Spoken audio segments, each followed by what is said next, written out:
आमिर साहब, ये हुआ क्या? ये इतना ब्रेकडाउन, तासुर तो ये है कि फनी खराबी हुई है, आपके पास डिटेल्स क्या हैं?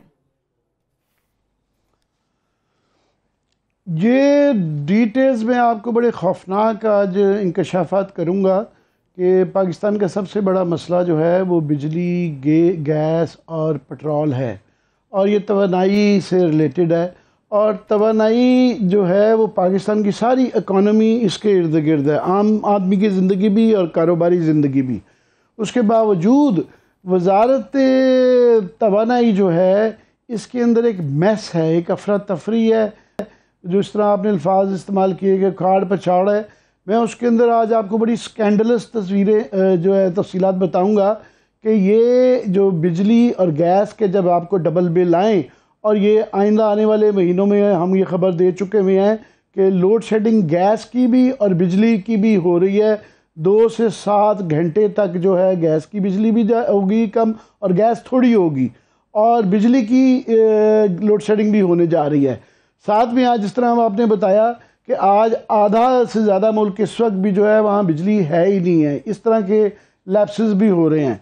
उसके बावजूद वो वजारत जो कि पाकिस्तान की सबसे अहम है और जो कि लाइफ लाइन है, वहाँ पे जो हाल है और जहाँ पे वहाँ जो माल पानी के चक्कर चल रहे हैं और जो स्कैंडलस चीज़ें आ रही हैं, वो परेशान कुन, हर आदमी को परेशान होना चाहिए और इसको गौर से सुनना चाहिए। वरना अक्सर होता है कि टेक्निकल चीज़ें समझ के लोग गौर नहीं करते, मगर इसका डायरेक्टली जो मैं तफसीलात बता रहा हूँ ये आपके बिलों से रिलेटेड है कि जब बिजली भी ना आए, गैस भी ना आए और बिल डबल हों, तो आपको पता होना चाहिए कि क्यों हो रहे हैं।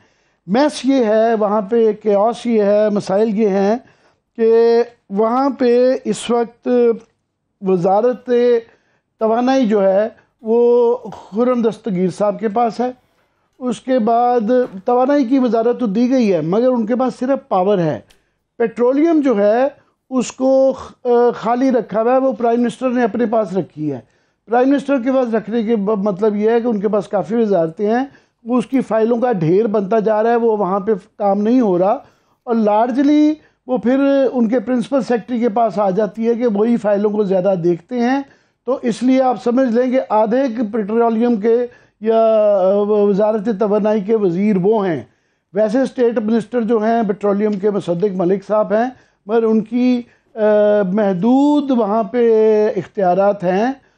वो इसलिए भी हैं कि इन सारे इतने सारे ये किचन के अंदर कोई 10 कुक्स बैठे हुए हैं, उसके ऊपर on top of all this Shahid Khaqan Abbasi साहब जो हैं वो भी वहाँ बहुत अक्सर पाए जाते हैं। वो पहले वज़ीर आज़म के तौर पे भी उन्होंने पेट्रोलियम अपने पास रखा, वो पेट्रोलियम के मिनिस्टर भी रहे।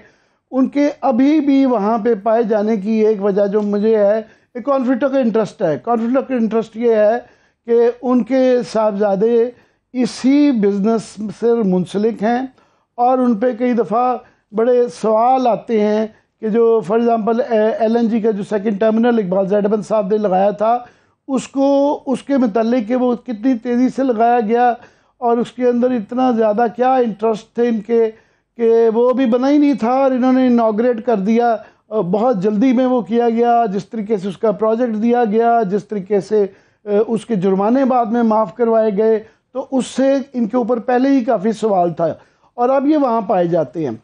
और उसके बाद जो वहाँ पे वजारत की सूरत हाल ये है कि वहाँ पे कोई सेक्रेटरी नहीं है, वहाँ पे सेक्रेटरी कोई नहीं है, और 3 एडिशनल सेक्रेटरी हैं, और 2 DG जो हैं वो फौत पा चुके हैं। 2 DG जो हैं वो इस वक्त जो हैं फारिग हो चुके हुए हैं।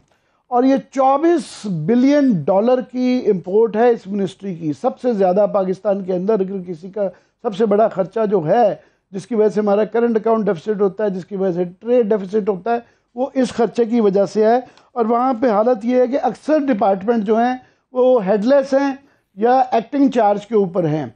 और यहाँ पे एक रवायत यही है कि जान के एडिशनल सेक्रेटरी को एक चार्ज दिया जाता है ये कि वो कमज़ोर रहे, क्योंकि वहाँ पे एक हमेशा इल्ज़ाम रहता है कि वो एक माफिया चलाता है, लोग पैसे बनाते हैं, और वो एक कमज़ोर ब्यूरोक्रेट को वहाँ रखते हैं। इतने 22वें ग्रेड में इतने काबिल लोग बैठे हुए हैं, मगर उनको ये नौकरी नहीं दी जाती। और पहले भी जो 3-4 सेक्रेटरी आए वो एडिशनल सेक्रेटरी के तौर पे आए और जब नज़र आया कि वो सिस्टम में फ़िट हो रहे हैं, कोर्ट्स के साथ कह रहा हूँ फ़िट होना, तो वो फिर उनको तरक्की दे के 22वें ग्रेड में किया गया।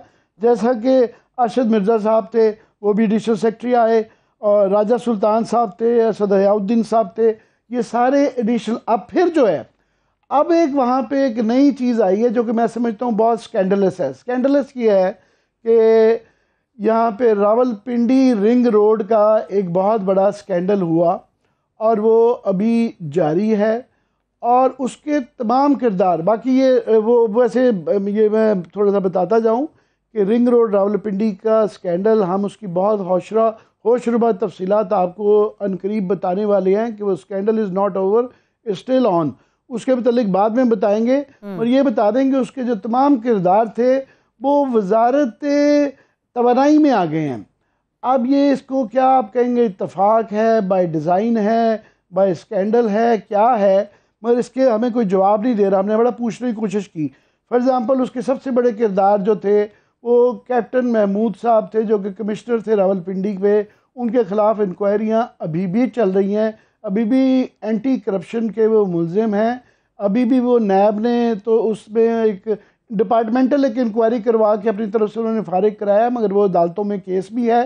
सो सबसे बड़े मुलजिम हैं और वो क्लियर नहीं है, और उनको एडिशनल चार्ज दे के, एडिशनल सेक्रेटरी के तौर पे चार्ज दे के, सेक्रेटरी का पाकिस्तान की सबसे इम्पॉर्टेंट मिनिस्ट्री जिसके अंदर सबसे दारोमदार है सारी हमारी इकॉनमी का, वो उनको वहाँ पे लगा दिया गया है। अब ये यहाँ पे ऐसा शख्स होना चाहिए जिसके ऊपर कोई इल्ज़ाम ना हो, मगर जिस आदमी को ऑलरेडी केस चल रहे हों, उसकी इंक्वायरियाँ चल रही हों और उससे वो मुबर्रा नहीं हुए हैं, अभी रावलपिंडी रिंग रोड के स्कैंडल से अभी वो मुबर्रा नहीं है, उसके बावजूद लगाया। अब सिर्फ उनको नहीं लगाया गया, उसके साथ उनके जो दूसरे किरदार थे स्कैंडल के, वो डिप्टी कमिश्नर रावलपिंडी इनके अंडर थे, कैप्टन अनवार साहब, उनको इसी मिनिस्ट्री में इनके अंडर जॉइंट सेक्रेटरी लाया जा रहा है, ये हमारी इतला है। और इनके ऊपर रिंग रोड के जो सबसे बड़े किरदार थे जिन पे वो भी इंक्वायरी का हिस्सा थे, वो डॉक्टर तौकीर शाह थे। डॉक्टर तौकीर शाह जो हैं वो इस वक्त principal secretary to the prime minister हैं, और मैं बता चुका हूँ कि ये पोर्टफोलियो जो है पेट्रोलियम का, ये प्राइम मिनिस्टर के पास रखा गया है, और प्राइम मिनिस्टर के वहाँ ढेर लगते जा रहे हैं क्योंकि उनके पास ज़ाहिर है टाइम नहीं होता, तो इस तरह की फाइलें फिर प्रिंसिपल सेक्रेटरी देखता है। तो आप ये समझ लें कि ऊपर से लेके नीचे तक एक ही ग्रुप के लोग लगाए गए हैं, और वो तमाम लोग मुबर्रा नहीं हैं, वो उनके ऊपर इंक्वायरियां चल रही हैं, उनके ऊपर अभी भी इल्ज़ामात हैं। तो ये उसकी वजह से ये बहुत ज़्यादा सवालात उठ के आ जाते हैं।